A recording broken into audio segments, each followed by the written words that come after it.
नमस्कार मु झंकार आपण मानक मोर YouTube channel Jhankar old coin Odisha तरफ मु आपण मानक स्वागत जनाऊँगी। मु आशा करे आपण माने समस्ते भलरे थिबे। जगन्नाथ कृपारू आपण तथा आपणकर परिवार रो समस्त सदस्य भलरे थांतु। तेबे आजिर भिडियोटी आमे पुराना 2 टंका विषय रे आलोचना करिबा। एई कॉइन को भल भाव लक्ष्य करंतु। एई कॉइन टी आपणकर सुप्रीम कोर्ट ऑफ इंडिया बा गोल्डन जुबली 1950 मसीहा ठू आरंभ करी 2000 मसीहा पर्यंत कॉइन तैयारी होइतिला। जदि आपणक पाखरे एही कॉइन अछि तेबे आजिर दिनर एहार मूल्य विषय रे आसंतु जानिबा। एई कॉइन टी धातु एला आपणकर तंबा एवं निकेल ले तैयारी।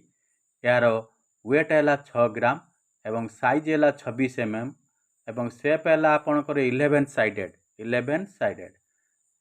एई कॉइन टी आपणकर बॉम्बे कालकाटा एवं नोएडा ठारे तैयारी होइतिला।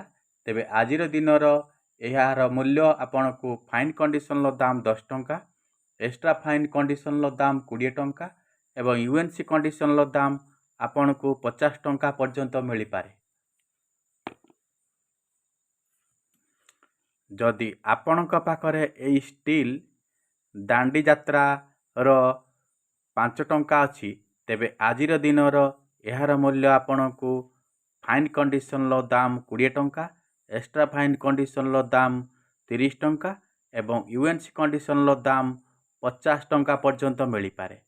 जदि आपणक पाखरे कपर निकेल एही कॉइन अछि तेबे आजिर दिनर एहार मूल्य आपणको फाइन कंडीशन लो दाम 1500 टंका, एक्स्ट्रा फाइन कंडीशन लो दाम 2000 टंका एवं यूएनसी कंडीशन लो दाम आपणको 3000 रु 5000 टंका पर्यंत मिली पारे।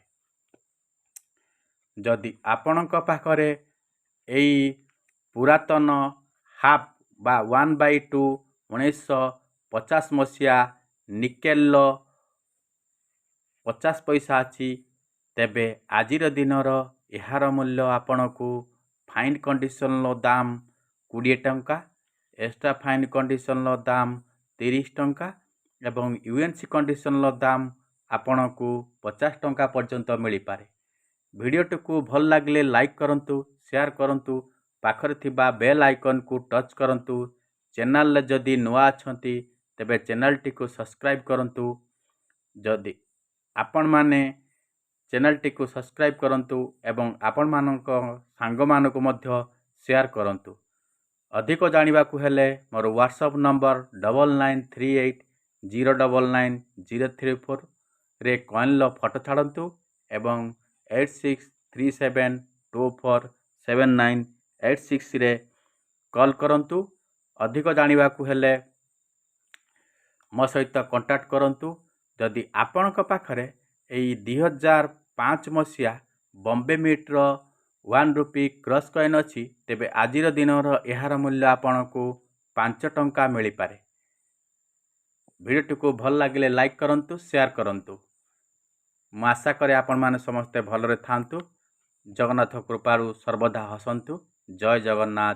धन्यवाद।